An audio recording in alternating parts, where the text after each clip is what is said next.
Well, I mean, for anybody not listening who's not already familiar with work or will listen to this after we publish it, you're a highly accomplished freelance illustrator, and I know you could speak to your accomplishments and background much more eloquently or accurately than I could, so we'll give you a chance to do that.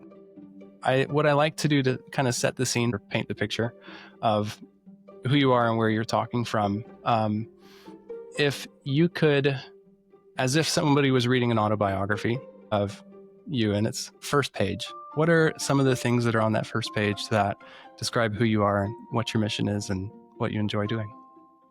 Well, that autobiography would have to point out the two things that I do with my life, apart from family, kids, cats, and everything. But I'm pretty much equal parts teacher and artist. So I'm a teacher at school regularly every morning at 8 till 1 p.m. And so I teach English and Latin.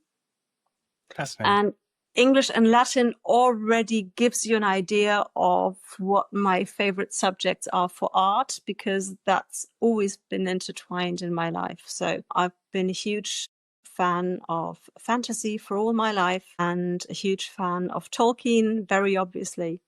I've been doing a lot of Tolkien art. I'm wearing my Oxenmoot t-shirt right now that I got. The only time I was able to attend Oxenmoot, that was 2 years ago. So we have Tolkien. That's been a huge part of my life for the last 30 plus years, I would say. And I'm also a big fan of everything else that's fantasy. So over the last couple of years, there's been a lot of Critical Role. There's been a lot of role playing. And recently I got into Stormlight Archive after my daughter read the books and got me into them, which was one of the best things she ever did. So yes, it was wonderful. And there's also Latin, as I said. So I'm a Latin teacher, and I've always been fascinated by history and Roman history, particularly the enemies of Rome. So Hannibal was one of my major interests that I made that dream come true 11 years ago when I did a self-published book, illustrated novel on the Battle of Cannae, where Hannibal had his greatest military victories. I've been around. I think that when I discovered your work, and it probably was somewhere around 2023, maybe I'd seen it before, but I've been an avid collector of the Tolkien calendars for Right. years and years. And so every new edition I get ahead of time, I pre-order, and I'll go and find all the artists and follow their work. And I think that was probably my definitive entrance into your artwork was in that calendar series. Yeah. But then once I landed on your page and I started looking more at your artwork, I felt a very strong kinship with what you do and the kind of art that you create because for me personally as an artist, I have a tendency to fixate on stories. And in high school, it was Harry Potter, where I would read it and immediately go back through and just churn it over. And exactly. I did the same thing with Tolkien, with Critical Role, and with Stormlight. So we were beat for beat. Nice. With probably my lack, where your interest and my lack is not that I don't have an interest, it's just unexplored deeply, is the Roman history. That's what you just said is exactly how it started, even when I was a child. So my mother would read The Hobbit to me, The Lord of the Rings, and I would then go on to read a lot of fantasy myself. And when I get into a topic, I get into it for real and I dig deep and I don't shut up about it. So I really got on everybody's nerves whenever I had a new thing that interested me and that really set me aflame. And just to get to find myself an outlet that wouldn't I wouldn't get on so many people's nerves, really. I would find out that drawing these things meant I could spend hours and hours and hours in that universe without anybody being angry with me. So I've been doing this for well over 40 years now, to just churn out drawing after drawing after drawing on whatever book I was reading at the time. I can definitely relate even today. Like I am to know where close the level of illustrator that you are, but illustration is one of my other like medium loves. I keep it very simple, just line drawings, black and white, for the most part, though I've dabbled in color a little bit. But Tolkien was one of the first areas that I begin to like externalize into my craft or my artwork. And when I just remember going to your page and seeing like just the volume of your library of drawings and illustrations, like, wow, she goes deep into these areas. And it's not just the popular scenes or motifs or characters. It is the lore that isn't talked about in these dark spaces that aren't represented as often that And it's you bring the to little life. scenes. Yeah. So little scenes and very often missing scenes. I've filled folders and folders with my art on, especially the Silmarillion, and scenes that must have happened, even though they were never described in a book that is extremely dense, obviously. So I've always been one to illustrate the missing scenes and to pick out the tiny little interactions and moments between characters, especially.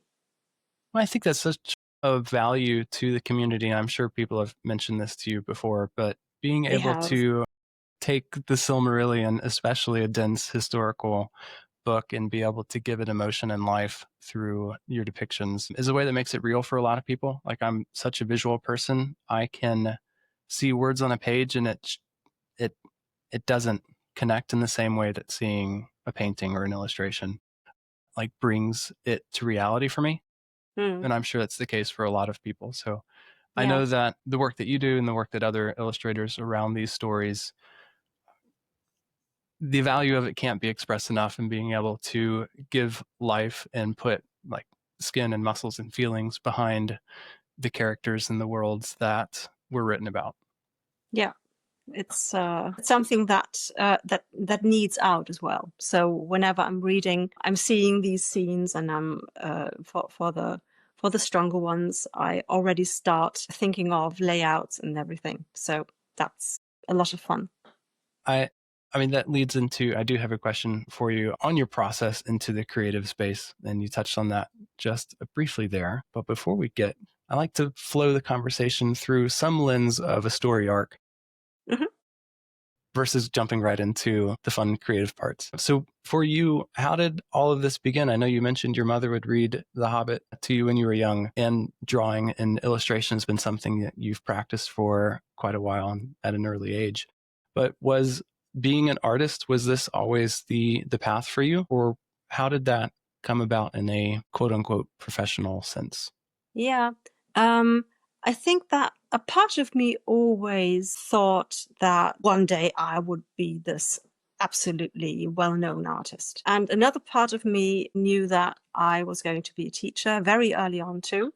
Both my parents are teachers. My older brother also became a teacher. So I always had this feeling of one day you're grown up and you become a teacher. And that's what I did. But art was always a major part of my life. So I always envisioned myself drawing when I was growing up. And I was dreaming big. So I definitely looked at illustrations in my favorite books when I was a child. And I saw these illustrations, and being pretty big headed, I remember thinking, I can do that. Looking at these professional illustrations by historical illustrators like Peter Connolly, John Howe, and going, I could do this if I just put in a bit more work. I never realized that that there was a skill issue, maybe. I mean, I was already okay at 20, but I really thought, let me just put in 2 or 3 hours more work per picture, and I'm right up there on that level. And I remember a moment when I was 20, when I realized I can get even better. And I am not there, which was a huge thing to realize at 20, that no, you're not on the level of John Howe. No, you're not on the level of Peter Connolly, but maybe you can put in some more work not in one image, but generally, and you can try to at least close the distance a bit. And that was also a moment where I realized I can get better even though I'm already grown up, which is something that I never realized. I thought I'm 20 and now I'm finished. And I realized, no, I'm not. I can still keep improving. And so I kept improving. And I always think that it's a good thing that I did all this without the internet. Of That's a good course, point. tutorials help, and there would have been a lot of resources, reference pictures. I mean, I cut everything out of magazines and stuff. And so there would have been a lot more resources, but there would also have been a lot more competition and a lot more in the way of, I will never be this good, which is something that a lot of young artists have to contend with. So I mercifully learned my craft without any input from the internet whatsoever. And I am completely self-taught. So I did think about going to art school for the tiniest moment. But then friends who were going to art school told me about the portfolios they had to assemble. And I thought, whoever judges these and lets me enter or not will look at all these elves and say no. So either I would have to paint old shoes and flowers and everything else that these people were painting, and I couldn't be bothered to paint old shoes or broccoli or whatever they were doing. And of course, painting old shoes and broccoli has a lot of merits, and you see a lot of things that you don't see when you just paint elves from memory. But I had no interest whatsoever in drawing anything but elves. So I realized, no, I am not going to do a portfolio, so I am not going to do art school, and I am going to freelance when I'm grown up. And that's what I did, basically. Well, it's amazing that when you realize you don't need the establishment to be able to do the thing that you want to do, it's very freeing. I'm a product of art school myself and encountered a lot of the same resistance to the things that I wanted to make not being quote unquote like artistic enough. Mm-hmm. Because I wanted to represent and live in and portray these fantasy worlds myself too, just through Exactly.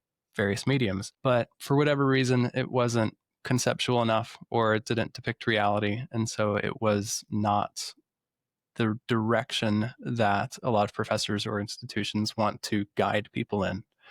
And to your point of not of self-teaching yourself without the internet, I think that's a very interesting point that maybe a lot of people entering art realm today wouldn't consider. I imagine that that does pose a fair amount of obstacles that people today don't have to contend with, but also there is something to be said about obstacles making you a better artist or a better anything, Yeah. having to go through that, like not having all those resources and doing it anyway.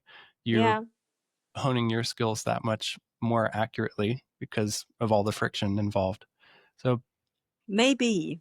I always felt a bit like chickening out. I mean, it was a conscious decision of mine to not pursue a professional art career in the sense of anybody teaching me and anybody judging me. I got that a little later when the forum culture of the internet arrived in the early 2000s, and I was part of a lot of art forums, and I would seek out criticism and try to get better and get into a lot of groups where people were being very brutally honest, and also industry people, folks who were doing a professional illustration, and they would really call you out on everything that did not work. And that was something that was really helpful.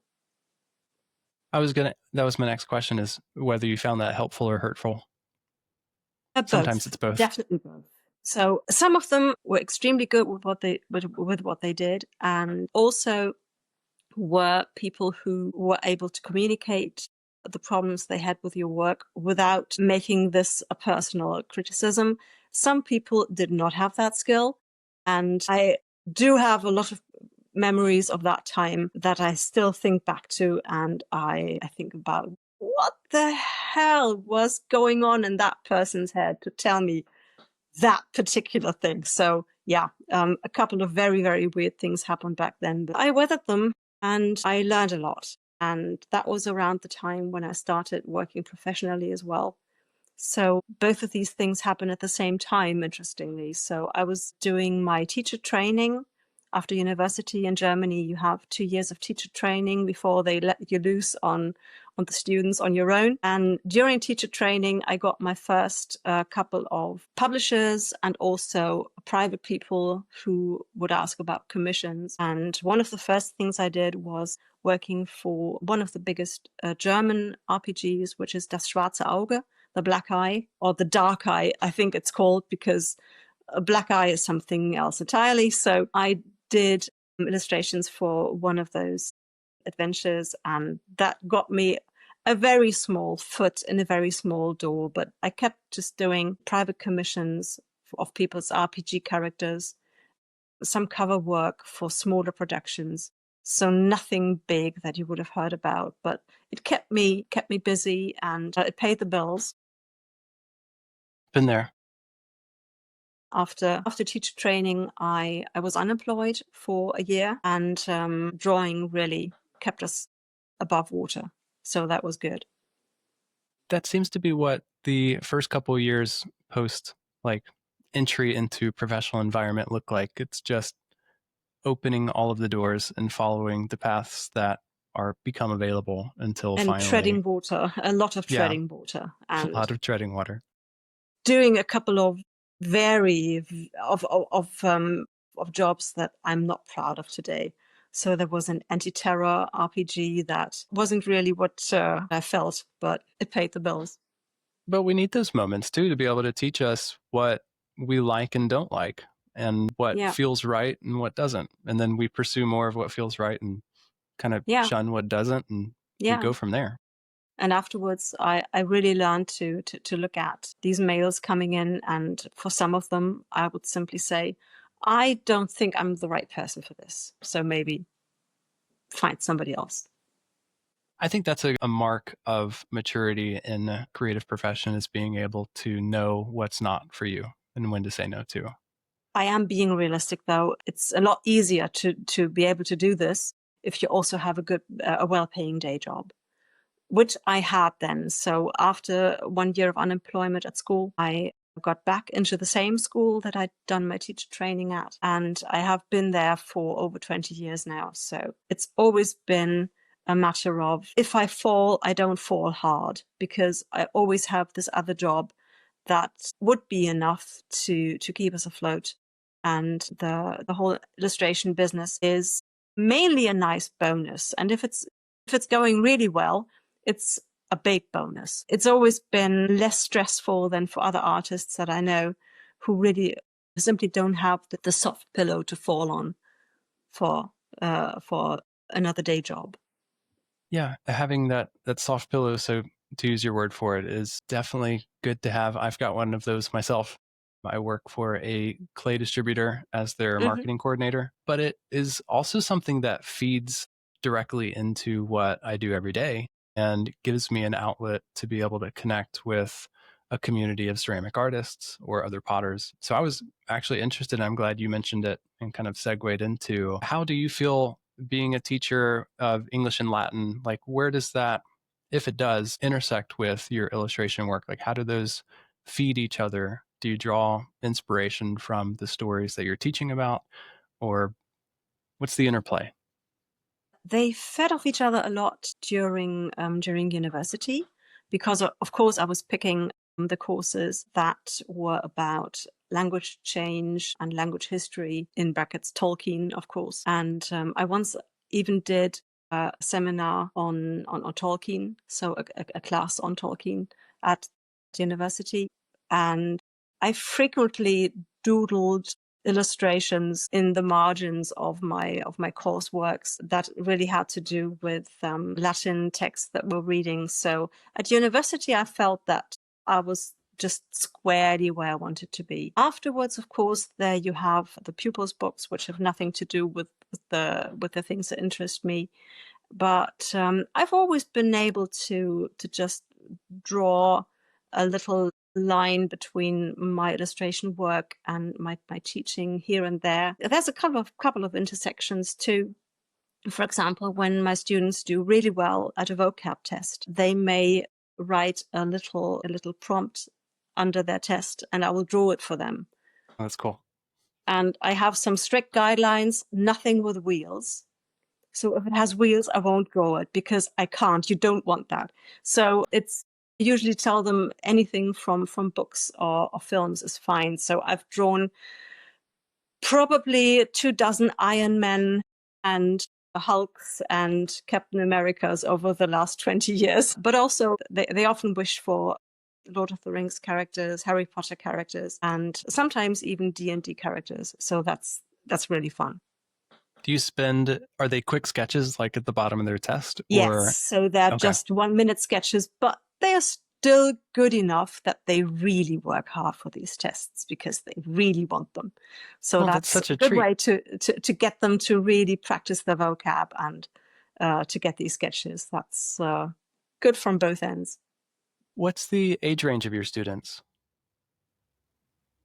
Right now, it's I've got the pretty old ones. Next year, I will have year 9 to year 11. So the 15-year-olds to 17-year-olds. Okay, so they're proficient. They're becoming adults, little adults. They by are, that point. yes, very much. My wife's an educator as well, and her age range is middle school, which is about 12 to 14. Mine too. Yeah. Okay.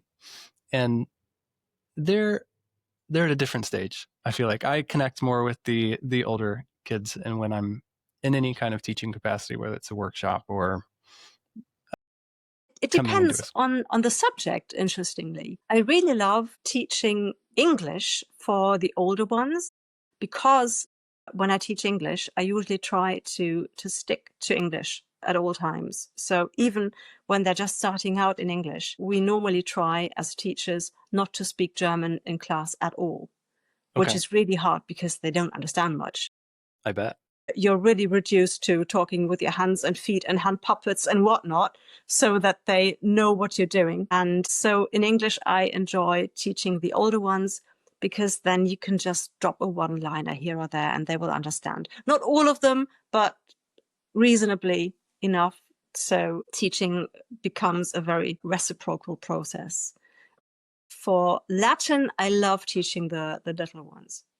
So we start Latin in year 7, at which time they're 12 years old. Grade 7, you would say, in the US. So, and I love teaching those because they're still children enough to be very excitable about things. And it's so much fun to bring them into contact with this wildly different world of Latin and classical antiquity, and to teach a lot of history along the way too. So my Latin classes are about 20% history, and they know that they can get me to veer off course with the right questions.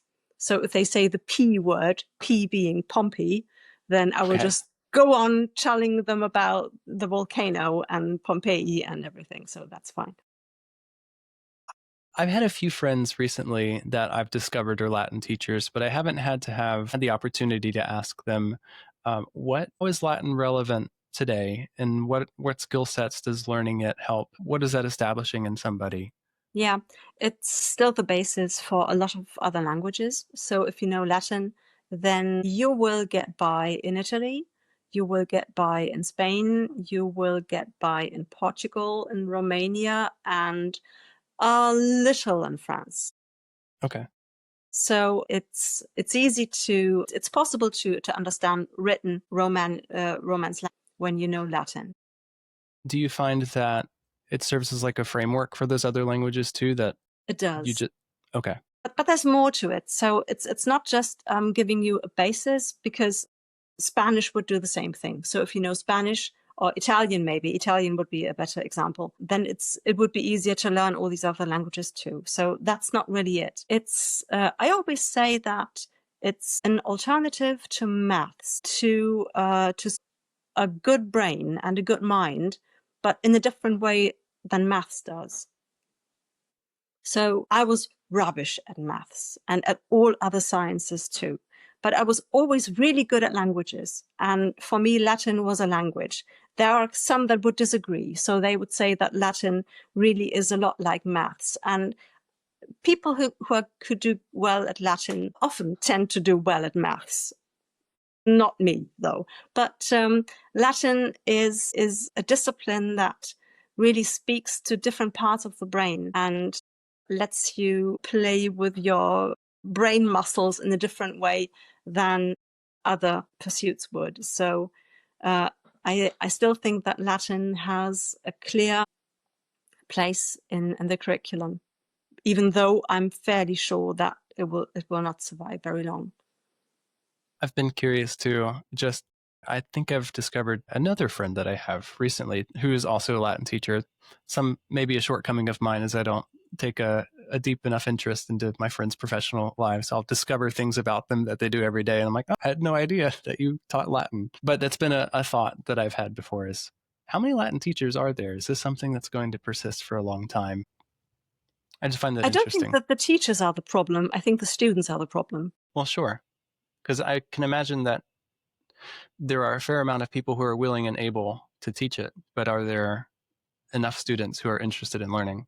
Yes, and we're seeing that right now. When I started studying, there were a lot of fields of study that needed Latin to even take them. So studying any kind of language meant in Germany that you had to have a certain amount of knowledge in Latin. And that's getting less and less. At the same rate that we're seeing Latin being dropped from postgraduate education, we see students dropping it from their timetables because they can think of better things to do with their lives. And I can sort of relate, even though I still think it's a wonderful subject to do at school and it can be really fun. It's a lot of history and more in-depth history than history is a lot of the time, especially on a time period that you learn something about. In Germany, we do the Romans in history in year 5 or in 5th grade, and then never again. So you learn something very child-oriented about the Romans, and then you never learn anything about them again, which is a shame. So I always try to do a lot of more involved history teaching, especially about how taking Caesar, for example, and the way that Caesar seized power and played with power and made sure that people were giving him the power that he wanted without seeming to force them, which is something that is very relevant today. So it's something that I'm very passionate about. So I always try to get in a lot of that. Well, and I imagine that in that part of Europe, that Roman influence, even though it was so long ago, is probably something that's still more culturally relevant than over here in the States. Probably. And I was just curious, does that desire, is that passion, is that what kind of prompted your work along the lines of the battle at Caney? I think that was mainly just another literary pursuit of mine. Okay. So I've been a huge fan of Hannibal when I was 13. So that's a very early age to be in love with a long dead Carthaginian general. I And don't know yes, many my others. classmates thought that I was a very, very weird person. So I was reading a young adult book on Hannibal. And I remember this because it was a German young adult book on a young man who crosses the Alps with Hannibal and his elephants, and this young man was an elephant driver. And I read this book, and there was a point in the book where Hannibal suddenly showed his true face as a violent conqueror and a very terrible man. And the protagonist of the novel then broke with Hannibal and left to live his own life. And up to that point, Hannibal had been this wonderful person who got his people across the Alps and who shared their hardships. And I was totally in love with this guy. And then suddenly in this book, it says, no, he was this terrible person all along. And 13-year-old me said, I won't accept that. So what I did was I went to the library and got everything on Hannibal that I could get my hands on, Okay. which was mostly more young adult novels. So I read them all. And once I had read them all, I went to the historical stuff. So books by actual historians, which I was reading by the age of 15. And I was getting pretty proficient in Hannibalology. Most young teenagers are. Yes, absolutely. I was completely normal. Everybody else was just was just being very strange.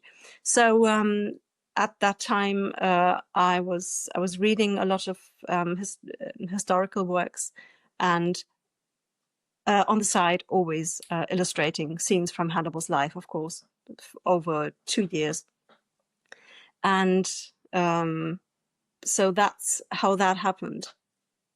And I came back to that 10 years ago because I think it was just simply the 2nd of August. And the 2nd of August was the date when the Battle of Cannae took place. And I doodled an elephant and a Carthaginian soldier in my sketchbook. And I thought, that was fun. I want to do more of it. And I didn't have a Patreon back then, but I had a Facebook group with a lot of people that were following my art, and most of them were there for Tolkien. And I said, would you all be terribly cross with me if I drew nothing but Hannibal for like 2 years? And they said, oh no, go on. We'll see what happens. And so I did draw nothing but Hannibal for 1.5 years. It's And nice to have an audience that it reacts was. with your interests. Absolutely. And I'm sure that a couple of people jumped off then. Most of them stuck with me and were the first supporters of my Kickstarter campaign for the self-published book I was doing. And most of them stayed on to become my patrons later on. Most of them are still with me. And I've been doing that every few years. Would you all be terribly cross with me if I suddenly started drawing nothing but Critical Role or Stormlight Archive for the next 2 years? And there's always a couple of people that leave in a huff and say, no, I did not sign up for that. I am totally out that door, especially if you're doing homosexual characters now. No, that's a complete no-go. But apart from that, I have had a very, very funny and interesting and loyal fan base over the years. And that's a lot of people that are still with me after all these years. So that's cool. It's really something special to have, because when you, and I can relate on a deep level to having a hyperfixation and saying, I know I was known for this one thing, but do you mind if we change directions very drastically and go in this direction for a long time? Yeah. And the funny thing is, of course, I'm following a lot of artists, and I never care what they draw. I care for their style, and whether they draw Romans or tieflings or Rosharans or elephants, I don't care because I love their style. I remember being a little taken aback when I caught the first few exoduses, when people suddenly realized, I don't think there's going to be a lot of elves in the near future, so I'm out. And that was very strange for me, but well, that's something that everybody has to decide, and I can't fault them. But it's something that was strange for me because I love people because of their styles and not because of their subject matter. Right. I can relate with that as well. I mean, too, as artists and creatives, like, we can't do the same things forever, even if we do want to do them for a very long time. Yeah, and you have to shake things up. Yeah, I mean, because it gives you different facets and exposes you to different things. And that too. And what I love about following artists is being able to discover new stories based on their interests. Oh, yeah. Especially if I love somebody's style and they're doing something new that I'm not familiar with, it might give me an open door into something that I learned to really enjoy. Yes. But I do understand if people have their own hyperfixations and want to see more of the same. Very understandable. Yeah.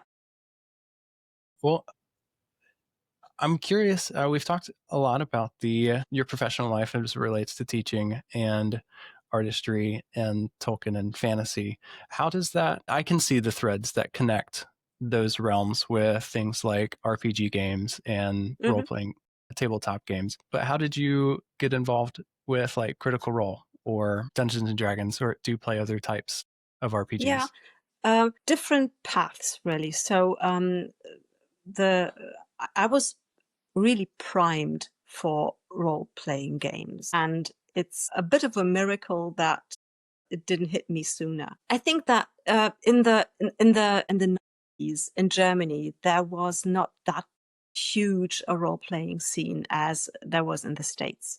So role playing games really entered Germany in the very late 80s, and I was at a new school at the time. I was 17, and I had a couple of friends that were thinking about doing on a trip around Europe during the summer holidays.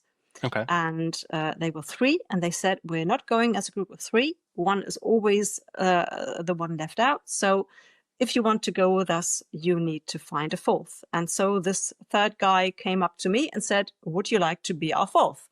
And I said, "Yes, I would love to." And he said, "Okay, but we're all role players. So if you want to come with us, you have to do role playing." And I said, "Okay, show me what it is. I'm sure I can put up with that." So they showed me, and I keep telling the story, but it's really outrageous. I had a very, what do we call him?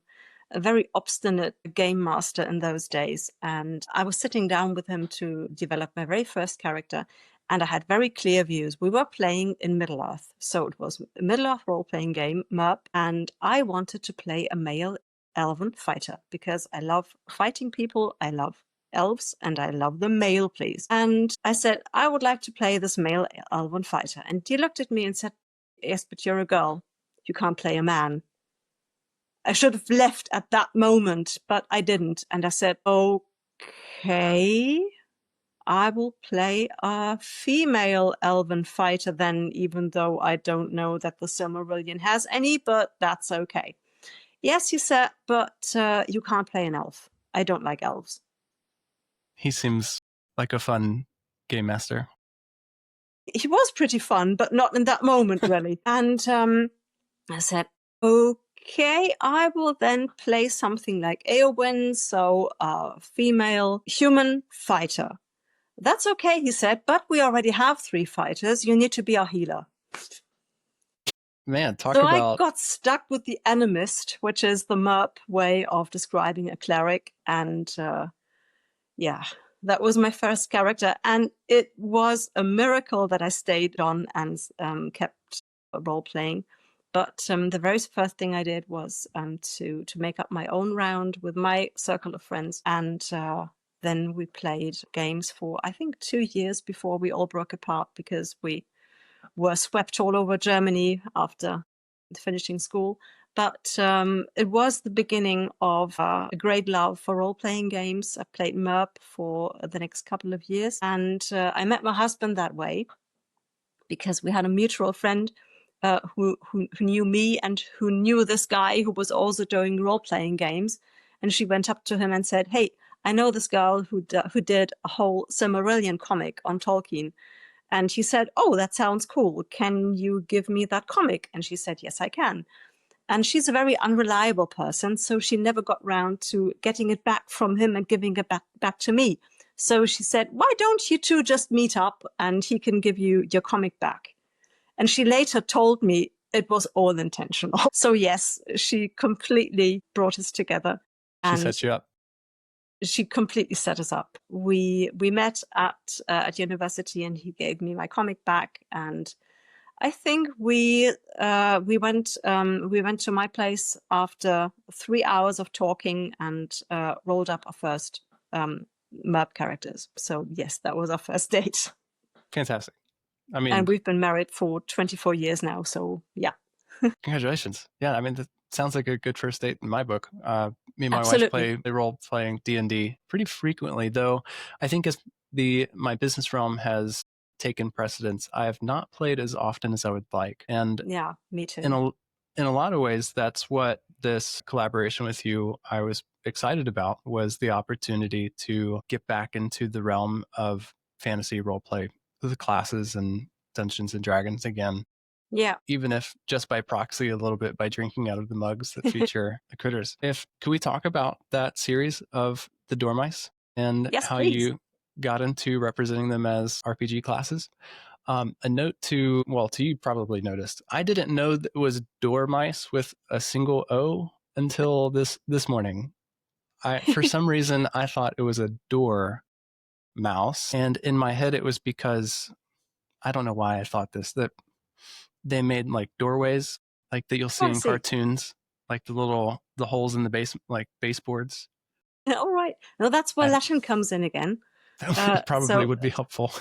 Yeah, dormice comes from the Latin word dormire, which is to sleep, because they hibernate so long. So dormice are sleep mice, basically. I have learned this after I looked it up this morning. Right. And I simply think that dormice are the cutest creatures on, maybe not on Earth, they're still croakers, but dormice are really, really, really cute. And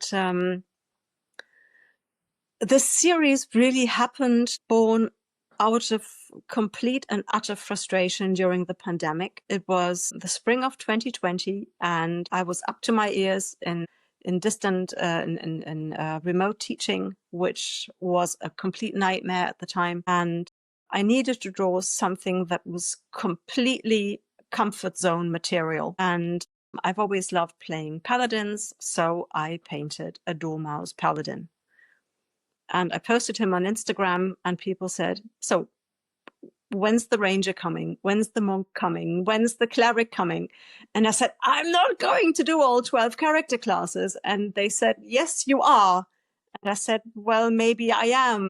Then We've decided the for ranger you. came next, because my daughter was the next one to say, when is the ranger coming? She was old enough by the time to play with us as a family. So both our children were playing at the time, and she was playing a ranger, as was my son. So the next character was the ranger with her bumblebee. And then I really did most of the other character classes apart from the warlock, because I wasn't playing D&D at the time. We were playing Pathfinder, and Pathfinder didn't have the warlock in the rules that we had. So the warlock was missing. Well, that's fair. I mean, I could be disconnected, but I don't feel like warlocks are people's go-to class, even if they're playing D&D. They aren't. I'm playing one now. He's a mix of a warlock and paladin, which is a lot of fun. And he has a mouse, so that brings it full circle, so to speak. So he's a halfling warlock paladin with a winged mouse familiar, That's which fantastic. is a very interesting character. Now, do paladins or warlocks often have their own familiars? Not paladins, but warlocks have the find familiar spell. You're right, they do. They do. I was in my head thinking ranger companions. All right, or like no. wizard familiars. You have a lot of possibilities for animal companions in the new D&D rules. So you have the druid that can have an animal companion or can turn into one. You have the ranger who can have an animal companion. And then you have, I think, sorcerer has access to the find familiar spell too. Yes, they should. So sorcerer and a wizard and warlock. So nearly half the classes can have their own animal companions, which is fun. So yeah. That is fun. I feel like that opens up, because I feel like, I mean, everybody wants an animal companion. Yes, especially children. I've been doing a D&D workshop at my school for 3 years now, which is wildly fun. So that's really cool. That's so cool to see that it's being accepted in schools now. It is. I don't know if it was everywhere. When I grew up, I went to a very conservative Christian private school. And in the Southeast at the time, there was a particular campaign, at least among the moms of the people that I was familiar around. Satanic panic. Oh, yeah. They're summoning demons. They're worshiping Satan. No. And it was villainized for a long time. So I didn't I didn't encounter or was able to start playing until I was in college. I was away from the house, and I had a group of friends who invited me. And I remember going and thinking, this is not bad. Hmm. There's nothing wrong with this. Nice. Yeah, we never had this this Christian demonization, is that a word? We'll make it a word. Of role-playing games in Germany so much. So it's something that the German church never really knew existed. And once it realized it existed, well, they were okay with it. We never had this satanic connection with role-playing games in Germany here. And it's funny because I also teach at a private Catholic school. Okay. But private Christian school in Germany is complete different caliber, I think, from private Christian school in the US. So I wanted to talk to my headmaster about doing this RPG club, and I'd really done my homework, and I'd looked at all the arguments I could bring from how good it is for math skills. He's a maths teacher. Yep. And cooperation, and I had all these wonderful arguments laid out. And when I approached him to do this workshop, I said, "Do you know role-playing games?" And he said, "Oh yeah, I played Armageddon myself." And I went, "Okay, let's skip all that and cut This straight makes to it the so much chase." easier. Yes. So he played Armageddon at school, apparently, whatever that is. I don't know the system or what it is, but he immediately knew what I was talking about. And he was very happy to give me an RPG club after school. So yes, I've had that for 3 years now. And it's a wonderful opportunity for some students that we don't normally cater to, I think. So we are a school that sets a lot of stock by science. So we have a lot of science programs. We have a lot of music programs. We have 2 choirs. We have 2 orchestras at our school. So they make the most fantastic music. So if you're into music as a student, you have things you can do. If you're into science, you have things you can do. But if you are into storytelling and general nerdiness, there's really nothing that school can offer you. And it's been so great to get these students that more or less were always wondering, am I weird? Is it okay that I'm this weird?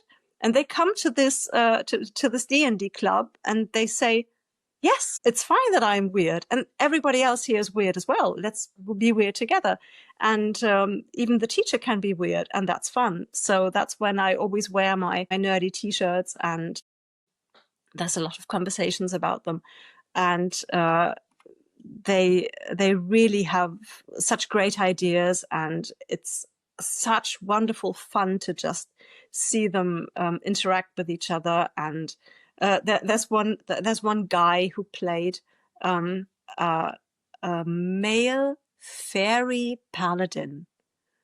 I mean, what an idea! Yeah, so 12 years old, playing a fairy paladin, and always getting into the role playing aspect of things, like we go into the tavern and order some ham. Oh, nice ham! Yes, so it was so fun, and he was just having so much fun with this. So yes, it's so cool to see this. I think it's really valuable too, because when you're in an environment where everybody's weird, nobody's weird, and it becomes Exactly. normal. And you Yes. can get an outlet for these things like storytelling and collaborative cooperation. And you can create something that is outside of the realm of everyday, whether it's a little bit of escapism or something that you can create. What I love about role playing and what I find most valuable is it creates scenarios that I can act in a way that teaches me how to bring it into reality. Absolutely. These opportunities to be a different person for a little bit. Although I haven't had the opportunity to do tabletop games as much in my recent past. I have a group of friends who have a medieval costuming and events company where they will host live action role play events. They're week-long, fully immersive. They're highly realistic in terms of the costumes and the weaponry they use. So it's not your like pool noodle, like foam hit and cast spells. It's very like gritty, almost like if Lord of the Rings was a role play game. Hmm. It's got like this realism aspect to it Yeah, that it's fun to go and be somebody else and do the things that you've always wanted to do and become like this hero. And then that kind absolutely. of fuels your everyday in a way that It does. you don't get in the real world in a lot of ways. We Yes, don't, I don't, I find it disheartening sometimes that we don't have these moments in day-to-day life where we get to become the hero of our own stories in ways yeah, that you can in narrative or story. And I feel like role play is an outlet for that. it is. Yeah, Do I you agree. have in your work, as you're exploring characters and bringing them to life through illustration or watercolor, as you do these deep dives into these stories, do you find that there are values that you connect with or try to relay through your artwork that like Totally. are definitely a few layers deep? There's definitely some sorts of characters that I am drawn to again and again. And there's a couple of connections between characters that I've loved that share certain traits. So one of them is definitely a paladin's honor, which is something that I've always been drawn to. So the honorable characters have always been the ones that I've loved in stories. So Aragorn was always a favorite. Maedhros does not fit that bill so much in the Silmarillion because he did not always behave honorably, but he wanted to be honorable, and that's interesting too. So somebody who wants to be honorable, but who feels forced to betray that honor, and who's trying to get into that again. Of course, Stormlight Archive, Kaladin is totally the paladin 100%. in the right direction. In Critical Role, it's Orem that I completely love because he's such an honorable little guy, and it's very much the honorable characters. It's often the tragic characters. So if you have honor and tragedy in the same character, then sign me up. So that's definitely what draws me to certain characters. And in my art, it's always characters too. Do you feel It's that rarely landscapes or scenes. that makes sense because they're people? I've picked up on that in your work. Even the Mm, dormice are characters. They're not, yes. and it's not just a mouse. It is a representation of a type of person or a personality or class. I'm trying to use the how to translate class into like personality traits, archetype, maybe is the right word. I think archetypes works fairly well, and I had certain character traits in mind when I illustrated these. Not specific characters, but pretty much the typical attributes that you think about when you think of these character classes. And then I tried to bring in the mice. And with some it was easier or funnier than with other. For example, the barbarian with his cat tooth around his neck Yeah, and he's perfect. the cheese knife and everything. So he was a personal favorite of mine. I had so much fun seeing the personality of all of the dormice as classes, and it's very clear in each one that they definitely have those archetype traits expressed Hmm. very well in the mice. Like the ranger is focused, the rogue is sneaky, and you can tell he's on a mission. Hmm. I love the And cleric also cute. is like, yeah, they're all cute. They're all perfectly cozy. I loved Redwall growing up. I don't know if you've read that story or gotten I involved. read the first book, but I think I was the wrong age. I read it when I was 21, 22, and I think I was too old to appreciate it as a young person and not old enough to appreciate it as a grown-up person. So it didn't really catch me at the time, and I never got into it again.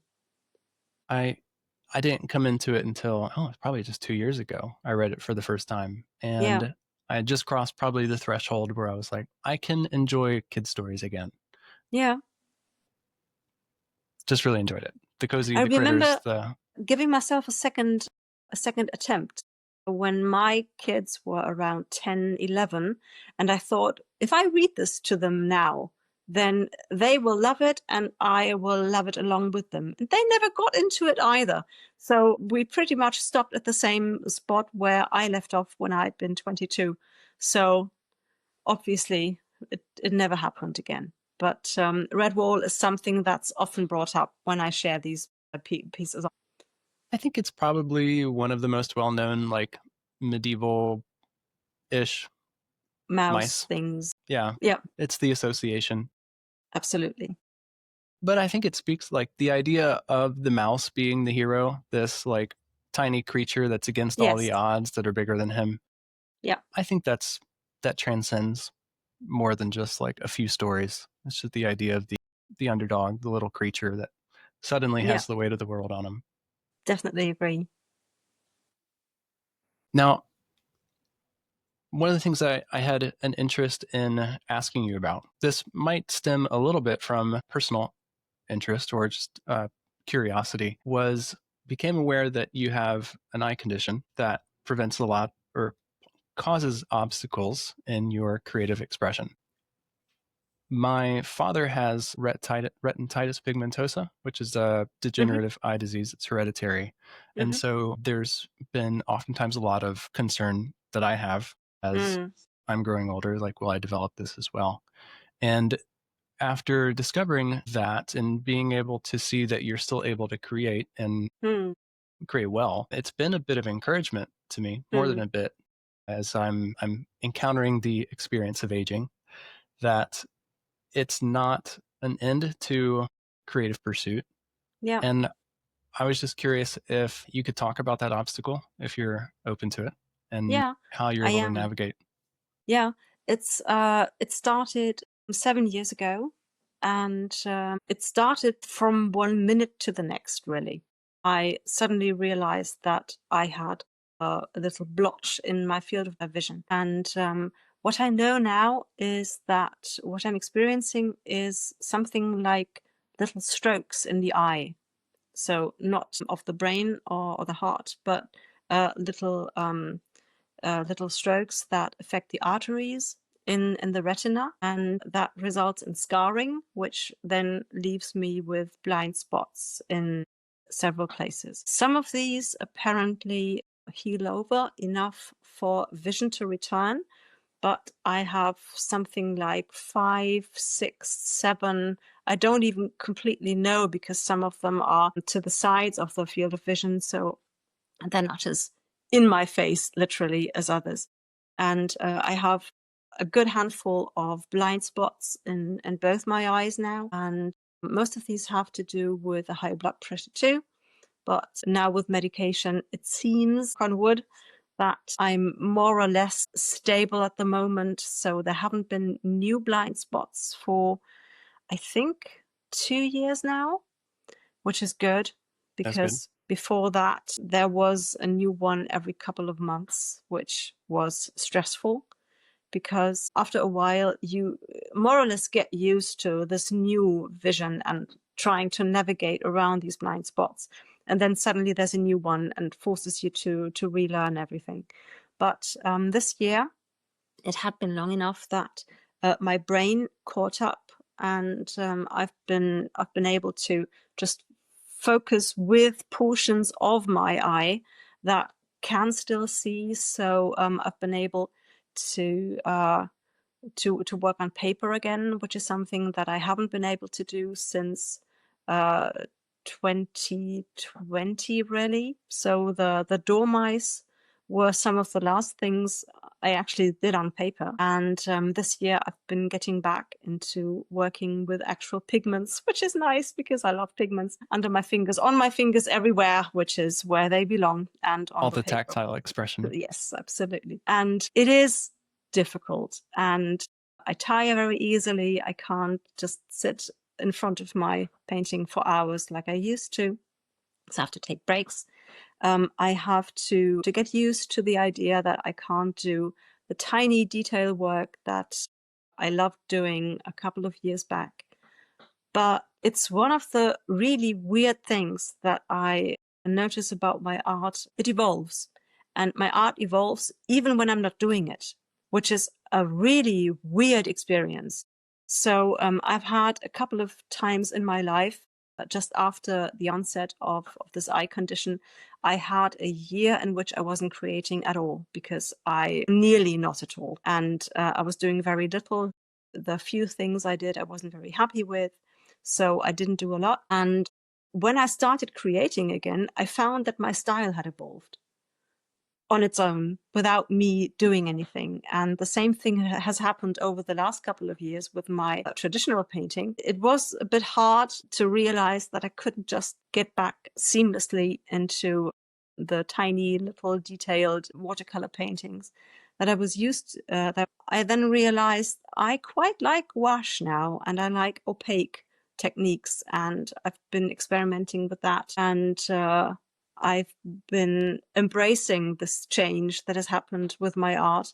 And it helps that I'm doing different stories now. So Tolkien is apparently very tiny, detailed watercolor work, and Stormlight Archive is a bit bolder. And I'm fine with that. So I'm going for the bolder looks now, and we'll see where that goes. And once I've established this new look for myself, I will probably transfer it to other things as well, like Tolkien further down the line, or whatever hits my fancy next. So it has been a bit of a journey to try and really work around these things, but not creating apparently is simply not an option with me. So as long as I still can see anything, and as long as I have these stories that I want to get on paper because I want to envision these characters and I want to get straight for myself what this scene looked like and what this character looks like, I'm doing it. Do you have any particular pieces of art that kind of represent this perseverance or resilience? I know I came across your Light of Yarendil illustration, Yes. and the idea of bringing light into dark places made the connection for me. I was curious if you had any particular drawings or pieces that carry that message through for you. That's definitely the first one that comes to my mind too. So the light in dark places, where Galadriel walks down the steps with this bowl in her hands with the water, which reflects the light of Eärendil. That was a painting that I did at the end of the year where I lost some of my eyesight and I lost my brother. And so that marked the end of a really terrible year for me. So it's a very reflective piece, and it's a piece that really reminded myself as well that in this dark surroundings, there's still some light that I can carry, or that somebody can carry for me, maybe. That's the first one that comes to mind. I'm thinking of others. Most of them don't have to do with eyesight so much, but there have been a couple of pieces that I did at a time when, for example, Stormlight Archive is a series where nearly every main character has some severe mental problems. And that's what I love so much about the series. You have some very few characters, mostly in movies, not so much in the kind of literature that I've read, at least, where characters struggle with mental health. And most of the time, it's a plot point for them to overcome this. But you don't. You don't overcome depression. If you're depressed, then you are depressed. And if you have depression, it's going to come back. And it was such revelation to read the Stormlight Archive and have this character struggling with depression and to keep struggling with depression, but keep pushing through. And every time it hits him, he somehow makes it through with help, sometimes better, sometimes worse.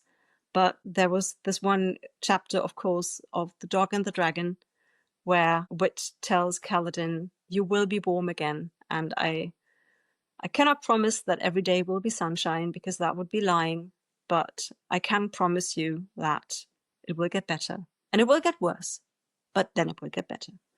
And that was something that I so needed to hear at that point. And so The Dog and the Dragon, the painting, happened too.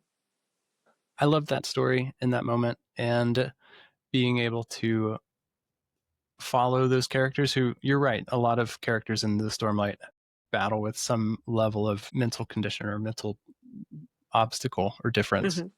And I really appreciate Brandon Sanderson for including those in his story Yes. and making them realistic to the actual experience. It's something I think connect him to a group of readers that don't have that outlet or representation in a lot of other areas. Yes, absolutely.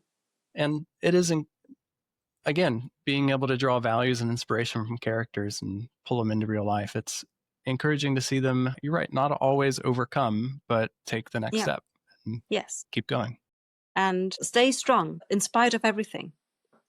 And sometimes that's all you can do. And you can't overcome some things, but you can stay true to yourself and somehow make it through to the other side. And you will be warm again. Yes. What's something on your horizon that you're looking forward to that's coming up professionally or within your family that you're excited about? Yeah, I'm never really planning too much ahead, really. Right now, I've got a lot of smallish scale, but very fun commissions, a lot of private commissions that have been a lot of fun. There's been the comic page of Kaladin opening his eyes after the scene in the High Storm. I'm looking very much forward to the collaboration with you, so that's definitely a highlight of this year. And there's an unofficial Stormlight cookbook that I'm currently involved with, so that's a lot of fun. Does that happen to in any way involve a creator whose handle is Tanner's Kitchen? No, that's Okay. some. Right. At least if that's him, he hasn't told me, but I think he would have if that was him. So I don't think that's him. No. Sorry. But I'm tangent. following him on Instagram too. So Same. yes, he's a lot of fun. I think we're all maybe connected. There was a post that he made one time that I said, I think you need to do a Cosmere cookbook. And that I've just been curious if he's going to go that direction. No, it's a different name, and I think he would have told me if he was the same person. So I don't think so, but I'm it's excited also about the a lot of fun, and it's just Stormlight themed, and it's a lot of recipes just from. Do you have? I was going to ask, in line with Stormlight, do you have any? Is there any official connection or licensing Not there, at or is it all. all? Okay. I am hoping definitely for some official connection down the line, maybe. I do realize that somehow my style is not really what a lot of people are looking for at the moment. I think that most creatives that are looking for artists are looking for a very painterly style. My style is always very line art based, so it always has this comic-y feel, which I think puts some people off. So it's not really cover material in a classical sense, because that's normally a lot more painterly, oil paint based, or the digital equivalent thereof.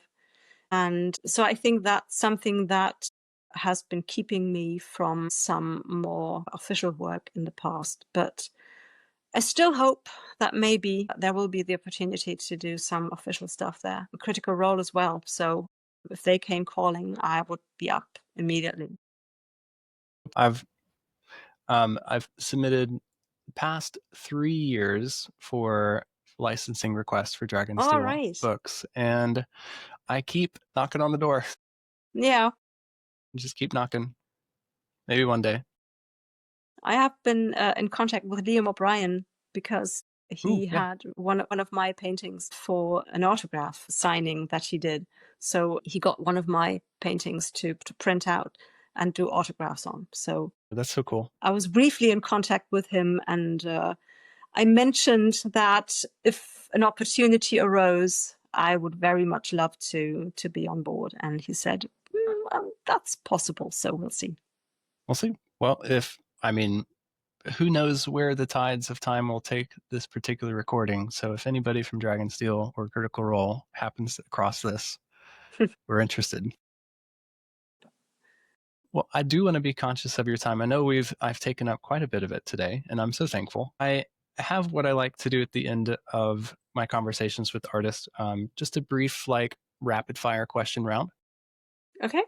where it's like hot takes, short, concise answers, not top of mind stuff. All Are right. you game? I'll do my best. Okay. And I've just got a series, and I'm a fire away. Okay. So with watercolor, do you have a preference for hot press or cold press paper? Cold press, definitely. Okay. If you had to pick a fantasy world that you've drawn to live in, of any of those, which would it be? Live in Middle Earth. I want normal plants. Normal plants, not ones that might try to eat you. Or that might want to get away from me. Fair. God forbid your studio catches fire and you have to save one thing from it. What are you grabbing? Kids and cats notwithstanding? Right. Families, they're all safe. And Okay. pets. All right. I would say my iPad. That's fair. Because it's got everything on it. Yeah, that's true. They are little archives. What's a song or album that you have on repeat right now? I am very much listening to the English New Age band Squeeze.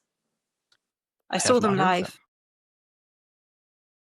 They celebrated their 50th stage anniversary last year, and I was able to catch them live in Leicester. So that was definitely bucket list material. So Squeeze is great. I will look them up. If you were a dormouse and you were a character class, which one would you be? I would always be a paladin. Always a paladin? Yeah. Do you find that you would battle equally the honor and tragedy role that paladins encounter? Probably, but I'm also too honorable for my own good. So I would be nothing but a paladin, probably. Perfect. So say you're trying to focus, but chaos erupts around you. What is your 5-minute reset into your creative happy place? A mug of cocoa. Yep. Is it powder, instant, or something richer?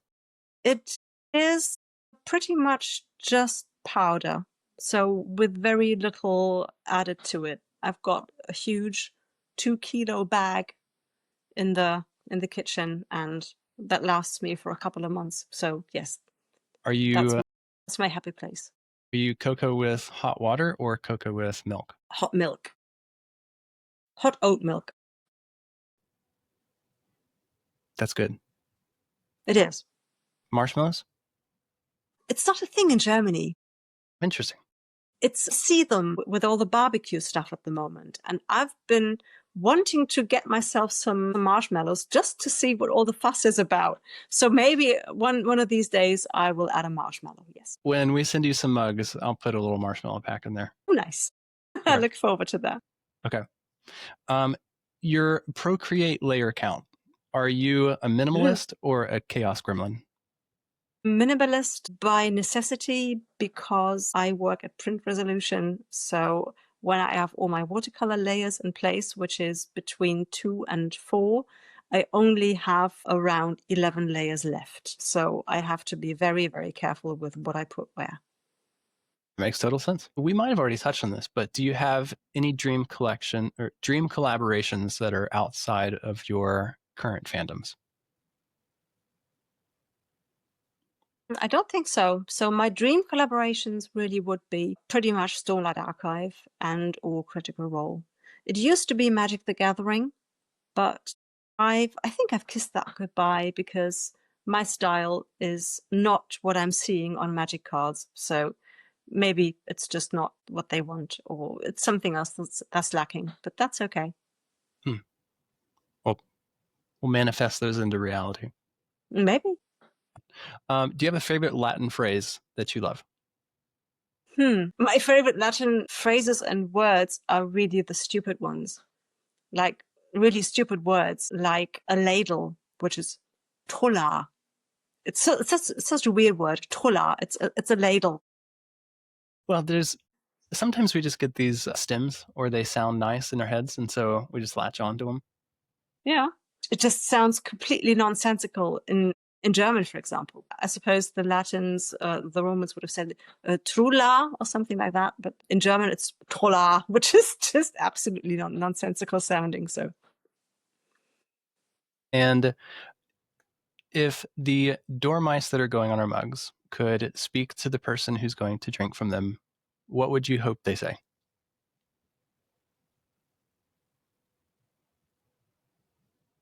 marshmallow? Where's the raspberries? Perfect.